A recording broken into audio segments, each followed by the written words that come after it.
الكريم أما بعد فأعوذ بالله من الشيطان الرجيم بسم الله الرحمن الرحيم رضي الله عنهم ورضوا عنه قال النبي صلى الله عليه وسلم أصحابك النجوم بأيهم اقتديتم واهتديتم আজকের এই দিনিয়াত মুনাজ্জাম মক্তবের সম্মানীয় সভাপতি ও সম্মানীয় বিচারক মণ্ডলীগণ এবং জাতির মুকুট উলামায়ে কিরাম এবং আমার সামনে বসা পশ্চিমবঙ্গের বিভিন্ন স্থান থেকে আসা ছাত্র এবং ভাইদের জানাই আন্তরিক শুভেচ্ছা ও অভিনন্দন। বক্তৃতা শুরুতে সে মহান আল্লাহ রাব্বুলের জন্য শুকরিয়া জ্ঞাপন করি যিনি আমাদেরকে সুস্থ সবল শরীরে এই ইসলামিক মজলিসে আসার এবং বসার তৌফিক দান করেছেন। যেন সকলে জোরে বলি আলহামদুলিল্লাহ। লক্ষ্য করি দরুদ ও সালাম সেই মহামানবের প্রতি যিনি সর্বশ্রেষ্ঠ, তার প্রতি ছোট করে দরুদ ও সালাম সাল্লাল্লাহু আলাইহি ওয়াসাল্লাম। প্রিয় বন্ধুগণ, আমার বিষয় হলো যে ইসলামী সভ্যতা বনাম পশ্চিমা সভ্যতা। সেই মহান আল্লাহ রাব্বুল আলামিন যদি আমাকে তৌফিক দান করেন তাহলে আমি এই বিষয় নিয়ে কিঞ্চিত পরিমাণ আলোকপাত করব ইনশাআল্লাহ। প্রিয় বন্ধুরা আমরা সর্বপ্রথম জেনে নিই ইসলামী সভ্যতা কি এবং তা আমাদের কি উপহার দেয়। ইসলামের নিয়ম নীতি জীবন পরিচালনা করার নামই হলো ইসলামী সভ্যতা।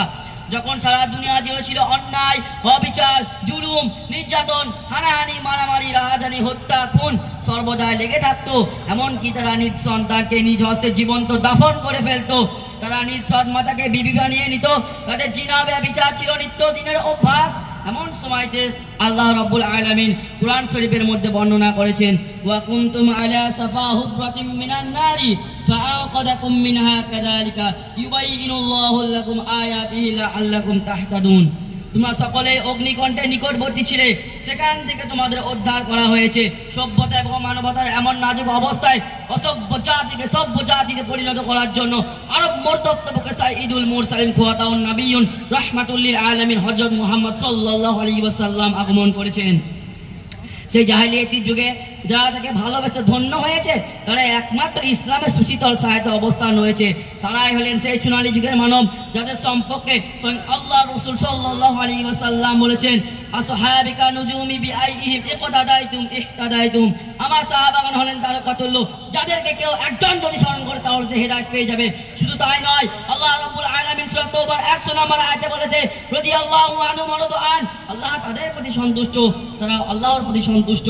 সে হুজুর পাক সাল্লাল্লাহু আলাইহি ওয়াসাল্লাম অক্লান্ত পরিশ্রম এবং সীমাহীন কষ্ট সহ্য করে সেই জাহেলিয়াতির যুগে ভ্রাতৃত্বের অধিকারী স্থাপন করেছিলেন। তিনি আমাদের ইসলামী সভ্যতায় শিখিয়েছেন বড়দেরকে সম্মান করা, ছোটদেরকে স্নেহ করা, পাড়া প্রতিবেশীর সঙ্গে, আত্মীয় স্বজনের সঙ্গে ভালো ব্যবহার করা। তিনি আমাদেরকে ইসলামী সভ্যতার মধ্যে শিখিয়েছেন চুরি, ডাকাতি, সুদ, ঘুষ, অন্যান্য নিকৃষ্ট কাজ থেকে বিরত থাকা। তিনি আমাদের ইসলামী সভ্যতার মধ্যে শিখিয়েছেন শিক্ষকদেরকে সম্মান করা, মা বাবার খেদমত করা। তিনি আমাদের ইসলামী সভ্যতার মধ্যে শিখিয়েছেন নারী জাতিকে পর্দায় থাকা।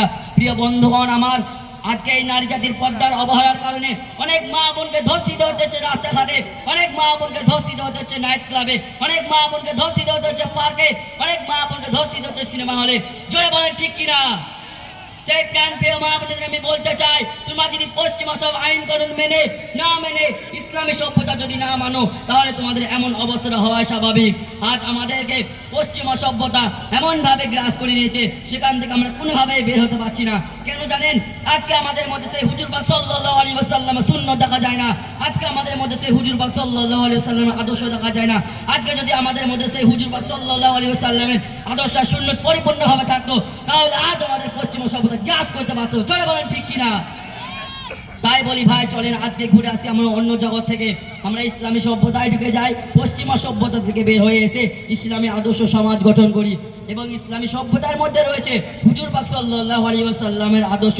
সুতরাং সেই হুজুর পাক সাল্লাল্লাহু আলাইহি ওয়াসাল্লামের আদর্শ জীবনকে উজ্জীবিত করাই হলো আমাদের কাজ। আমি এই বলে আমার বক্তৃতা শেষ করছি। কবির কণ্ঠে আমি একটি কবিতা বলতে চাই। পৃথিবীতে এসেছিলে যখন, কেঁদেছিলে তুমি, হেসেছিল ভুবন, এমন জীবন করিবে গঠন, মরিলে হাসিবে তুমি, কাঁদিবে ভুবন। ওয়ামা আলাইনা ইল্লাল বালাগ। আসসালামু আলাইকুম রাহমাতুল্লাহি ওয়া বারাকাতুহু। নম্বর 5 বি 212। আসসালামু আলাইকুম ওয়া রাহমাতুল্লাহি ওয়া বারাকাতুহু। নাহমাদুহু ওয়া নুসাল্লি আলা রাসূলিল কারীম, আম্মা বা'দ। বাংলা দিনের সেন্টার আয়োজিত প্রতিবার বিকাল দিবস প্রোগ্রামের সভাপতি পরিচালক জিম্মাদার বিশিষ্ট ওলামায়ে কেরাম এবং আমার সামনে বসা দূর দূরান্ত থেকে আগত দিনী হেরেন পিপাসু ইমানদার ব্যক্তিবর্গকে জানাই আন্তরিক অভিনন্দন। বক্তৃতার শুরুতে মহান রব্বুল আলামিনের পর শুকরিয়া জ্ঞাপন করি, যিনি আমাদেরকে সুস্থ সবল শরীরে এই মহতি মজলিসে বসার তৌফিক দান করেছেন। এর জন্য সকালে বলি আলহামদুলিল্লাহ। লক্ষ কোটি দরুদ ও সালাম ওই মহামানবের প্রতি যিনি সর্বশ্রেষ্ঠ, তার প্রতি দরুদ ও সালাম প্রেরণ করি সাল্লাল্লাহু আলাইহি ওয়াসাল্লাম।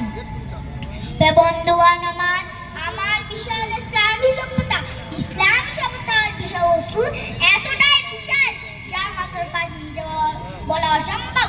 তার উপরে আমার মতো সামান্য একটি বাচ্চার পক্ষে, যেহেতু এটি একটি প্রতিভার বিকাশ প্রোগ্রাম, তাই আমি আপনাদের সামনে ইসলামী সভ্যতার সংক্ষিপ্ত উপস্থাপন করব ইনশাআল্লাহ। বন্ধুরা আমার, সর্বপ্রথম আমরা জেনে নিই ইসলাম সভ্যতা কি এবং তা আমাদের কি উপহার দেয়। ইসলামী নীতি অনুযায়ী জীবন পরিচালনা করেন না ইসলামী সভ্যতা। তখন সারা দুনিয়া জুড়ে ছিল অন্যায়, অবিচার, জুলুম, নির্যাতন, হানাহানি, মারামারি, হারানি, হত্যা, খুন সর্বদাই লেগে থাকতো।